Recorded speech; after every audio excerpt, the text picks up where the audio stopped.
अनिल कुमार मलिक जी हमारे साथ जुड़ चुके हैं। वो पूछते हैं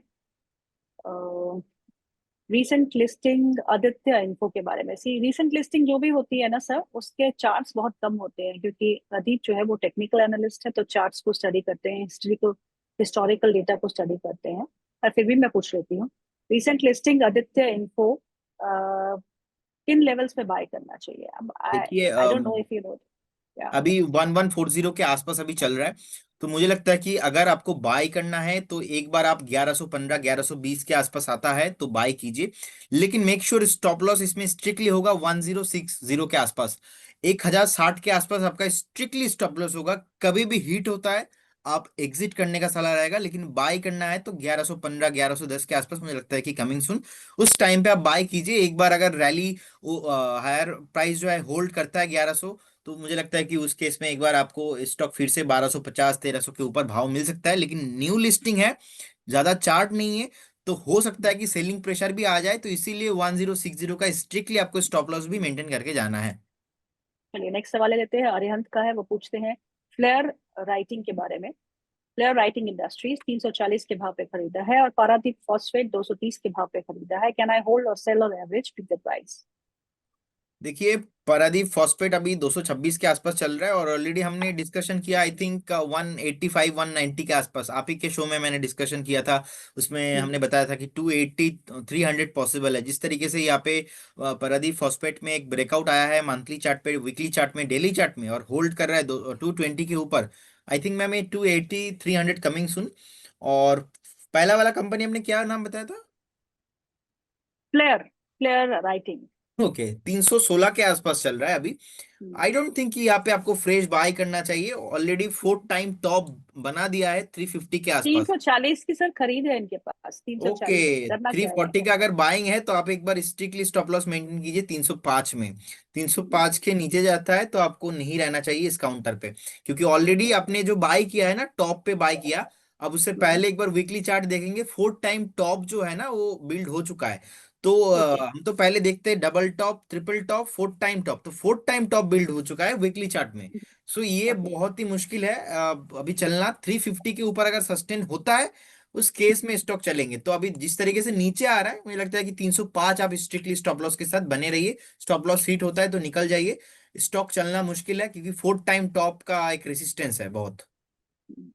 गुंजन का सवाल है नीवा बुपा पे। नीवा बुपा उनके पास है 82 लेवल पे, और जेएसडब्ल्यू इंफ्रा उनके पास है 305 के भाव पे। कैन आई होल्ड और एवरेज प्लीज बता दीजिए।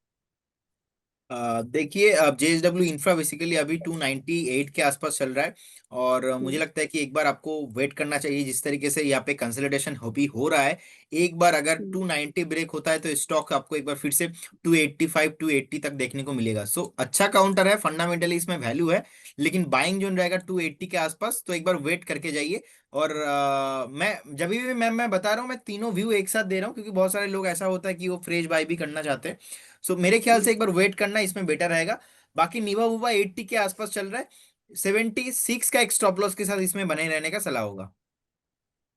तो नीवा बुपा पे स्टॉप लॉस लगा के आप निवेशित कर सकते हैं। जेएसडब्ल्यू इंफ्रा भी आपको अच्छा लगता है, राइट प्रदीप? हाँ, ये फंडामेंटल इसमें वैल्यू है। मार्केट खराब है तो इसलिए नीचे आ रहा है। मल्टीपल टाइम रेसिस्टेंस है 320 325 के आसपास, लेकिन वैल्यू है इसमें। आई डोंट थिंक ये 280 के नीचे जाना चाहिए। तो अगला सवाल लेते हैं, जुबिन सहगल का सवाल है। वो पूछते हैं एचडीबी फाइनेंशियल के बारे में। क्या किस भाव पे एंट्री कर सकते हैं? अगेन वेरी शॉर्ट चार्ट्स है इनके, क्योंकि ये न्यू लिस्टिंग है। तो प्रदीप किन लेवल्स पे एंट्री कर सकते हैं, क्या आप उन्हें सुझाएंगे? मुझे लगता है कि एचडीबी फाइनेंस पे अभी आपको एंट्री नहीं करना चाहिए, क्योंकि जिस तरीके से आईपीओ का जो डे हाई है उसके ऊपर सस्टेन नहीं किया।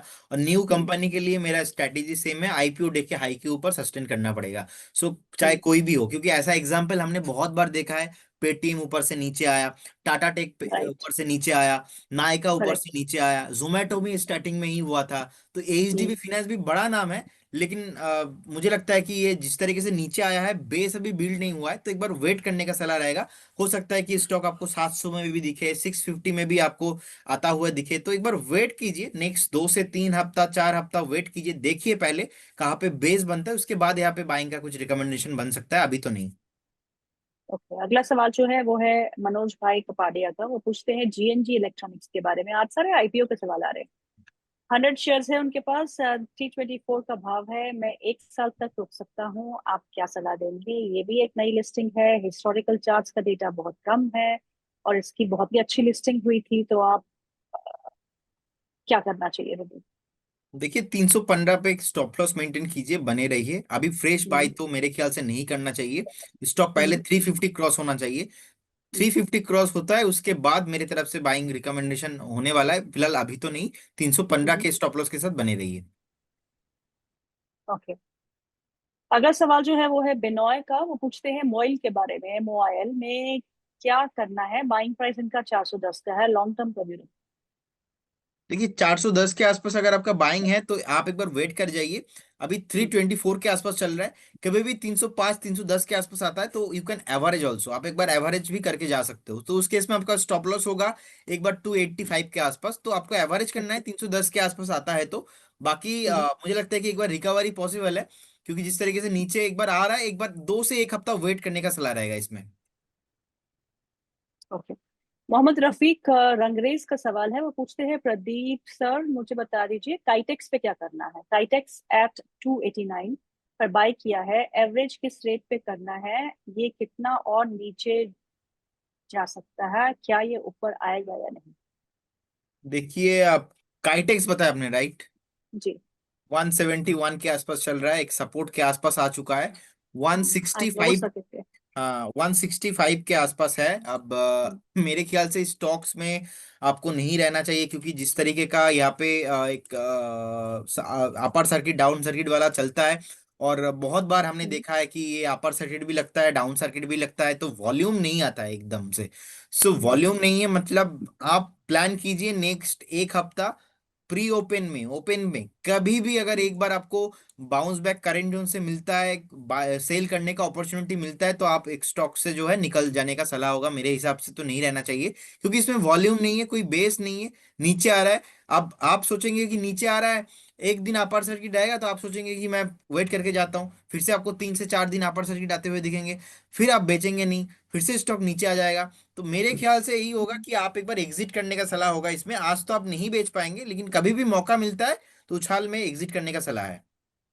6 डाउन सर्किट से इस पे लगातार last 6 sessions the stock has been on down circuit. तो बिल्कुल सही सलाह दी है आपने कि एक बार जब अपर सर्किट लगता है तो लगता है कि चलो होप्स कि अपना लेवल जो है वापस आएगा, और बहुत ही ऊपर के लेवल्स पे आपने खरीदा है। सो बी कॉशियस। जो भी सलाह आपको प्रदीप ने दी है उसको सुनिएगा, अपने फाइनेंशियल एडवाइजर से भी उस पे जरूर सेकेंड ओपिनियन लीजिएगा, और उसके हिसाब से ही अपने आपको इस पे एक्ट करना होगा। अगला सवाल जो है वो है अवनीश चौधरी का। बोलते हैं जेएसडब्ल्यू सीमेंट के 2 लॉट के लिए अप्लाई किया है, इस पे कुछ बताइए। और कुछ सवाल पूछा है जो मुझे आई थिंक उन्होंने अपने स्पेल रॉन्ग किया है। एरिडा होगा। 180 पर 3,500 शेयर, क्या करूं? एक तो जेएसडब्ल्यू सीमेंट के लिए उन्होंने अप्लाई किया है, आवेदन आईपीओ जो है वो खुला हुआ है, और वो कहते हैं 2 लॉट के लिए अप्लाई किया है। इसके बारे में कुछ बताइए। इसके बारे में क्या बताया सर? देखिए अलॉटमेंट होगी मैं उसके? आईपीओ मार्केट ट्रैक नहीं करता, सो आई कैन कमेंड। एंड 143 के आसपास इरिदा चल रहा है। सो आई जी। थिंक यहाँ पे 135 के आसपास एक सपोर्ट है। सो आप वेट हम्म। कीजिए, मुझे लगता है कि 138 136 के आसपास से स्टॉक एक बेस बनाने का हाई पोटेंशियल है, क्योंकि लास्ट टाइम हम्म। भी निफ्टी जब 21,800 के आसपास आया था, उस टाइम पे भी एक बार 137 136 के आसपास एक बार स्टॉक घूम के ऊपर गया था। तो एक बार फिर से ओके। नीचे आ रहा है, पेशेंस रखने हम्म। का सलाह होगा। हर्षित का सवाल है, पूछते हैं पिरामल एंटरप्राइजेस के बारे में। पिरामल एंटरप्राइजेस पे इनकी खरीद है, 1280 का लिया है, बाइंग है। प्लीज सजेस्ट क्या मैं अभी एवरेज कर सकता हूँ, और टारगेट क्या हो पिरामल सकता है? Enterprise right. यस। ओके, देखिए Piramal inter,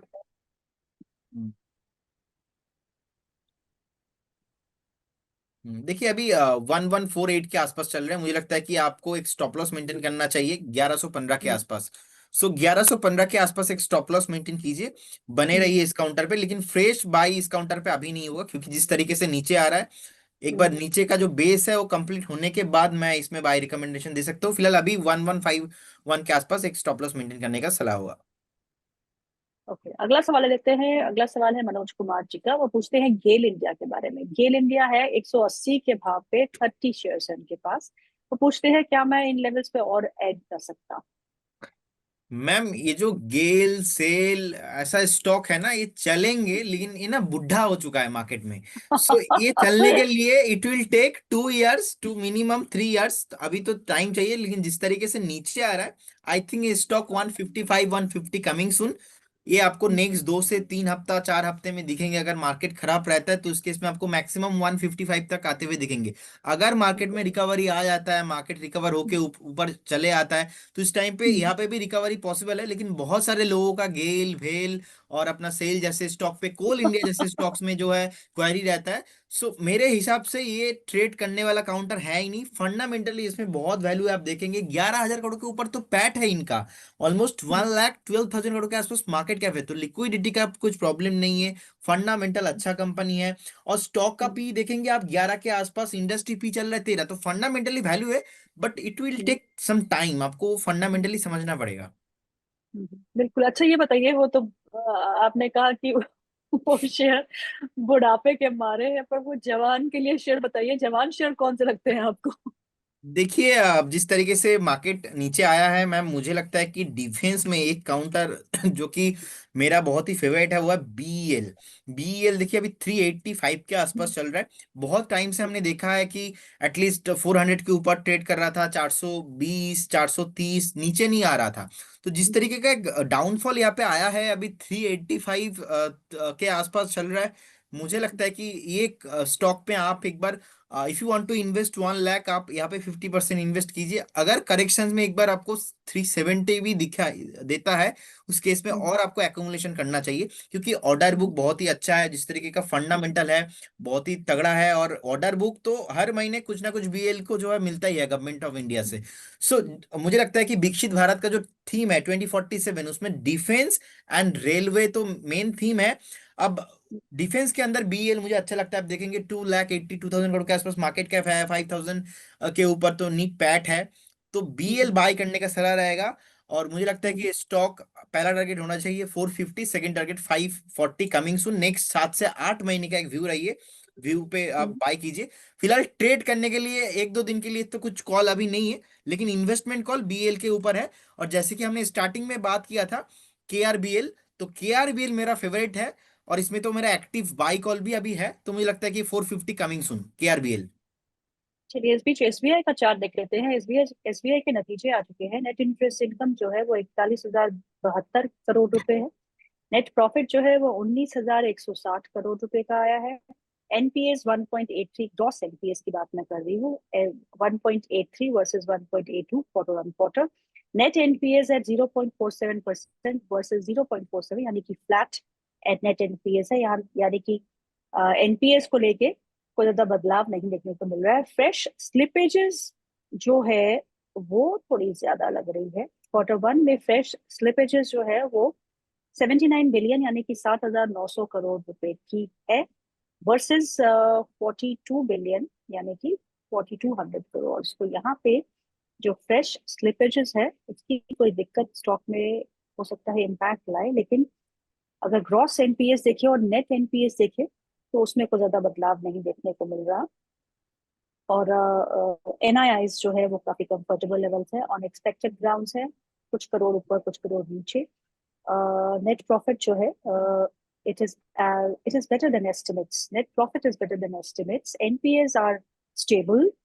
NII is slightly lower than estimates, but fresh slippages जो है वो 7,900 करोड़ रुपए की है, reserve is 4,200 crore rupees. Stock में reaction आप देख रहे हैं, abrupt reaction to the downside, then a bit of thinking, analyzing and digesting results, and then you can see the State Bank of India on charts. Pradeep. देखिए, neutral momentum है अभी, ज्यादा कुछ खास मोमेंटम तो इसमें नहीं है। बट मैं स्टेट बैंक ऑफ इंडिया में बहुत ही पॉजिटिव हूँ। मुझे लगता है कि पीएसयू में नंबर 1 बैंक है। और अभी 802 के आसपास चल रहा है। मुझे लगता है कि आपको अगर बाय करना है नेक्स्ट एटलीस्ट 5 to 6 मंथ का तो व्यू रखना है एसबीआई में। मैं पॉजिटिव हूँ। मुझे लगता है कि 840 पहला टारगेट होना चाहिए और सेकंड टारगेट 900 के ऊपर। लेकिन हम्म, अगर आप डीप में बाई कर पाएंगे तो अच्छा है। अब मेक और ब्रेक लेवल पे बैंक निफ्टी खड़ा है, क्योंकि आप देखेंगे बैंक निफ्टी का जो लो है एक महीने का हम्म, पहले का 55,100 के आसपास लो लगा के ऑल टाइम हाई लगा के आया bank Nifty. Again okay. Come to the support zone, and अभी एसबीआई भी 801 के आसपास, अगर बैंक निफ्टी ऐसे मूव हो गया एक बार तो मुझे लगता है कि एसबीआई भी यहाँ से मोटा मोटा पकड़ के चलिए 830 840 आते हुए दिखेंगे। तो जिनके हम्म, पास है बने रहिए, निश्चिंत रहिए, कोई प्रॉब्लम नहीं है। With stop hmm. Loss of 735 के आसपास एक जो इन्वेस्टर्स है उनके लिए स्टॉप लॉस लॉन्ग करने का सलाह रहेगा एसबीआई। बहुत सारे सवाल है जो आंसर रह गया है प्रदीप। मैं एक सवाल और ले लेती हूँ। राहुल जैन का सवाल है मिंडा कॉप पे। मिंडा कॉप में वो नई एंट्री कर देना चाहते हैं, यानी कि फ्रेश इन्वेस्टमेंट करना चाहते हैं, तो आपकी सजेशन क्या रहेगी? देखिए अभी 459 के आसपास है, फ्रेश ब्रेकडाउन है, तो हम्म, न्यू एंट्री करने का तो कोई यहाँ पे व्यू ही नहीं है। एक बार हम्म, वेट कीजिए, मुझे लगता है कि स्टॉक एक बार 427 428 के आसपास अभी आने का पोटेंशियल है। और एक रिक्वेस्ट रहेगा व्यूअर से, बाय अभी ऐसे स्टॉक्स में करना है जहां पे रिजल्ट अच्छा आ रहा है, या तो हम्म, ऊपर से बहुत नीचे आ चुका है, बेस बन चुका है, फिर से ऊपर आने के हम्म, लिए रेडी हो रहा है। ये हम्म, दो कैटेगरी स्टॉक्स में अगर आप बाई करके जाओगे तो फंसने हम्म, का चांसेस बहुत कम होगा। अदरवाइज इस मार्केट में आप ट्रैप भी हो सकते हो, तो ऐसे स्टॉक्स में नहीं इन्वेस्ट करना जो स्टॉक नीचे आ रहा है फ्रेश। तो एक एग्जांपल तो मिंदा कॉर्पोरेशन ही है, अभी हम्म, 458 के आसपास चल रहा है, फ्रेश ब्रेकडाउन है इसमें, तो क्लियर कट हम्म। तो अभी बाई नहीं करना है इस काउंटर पे।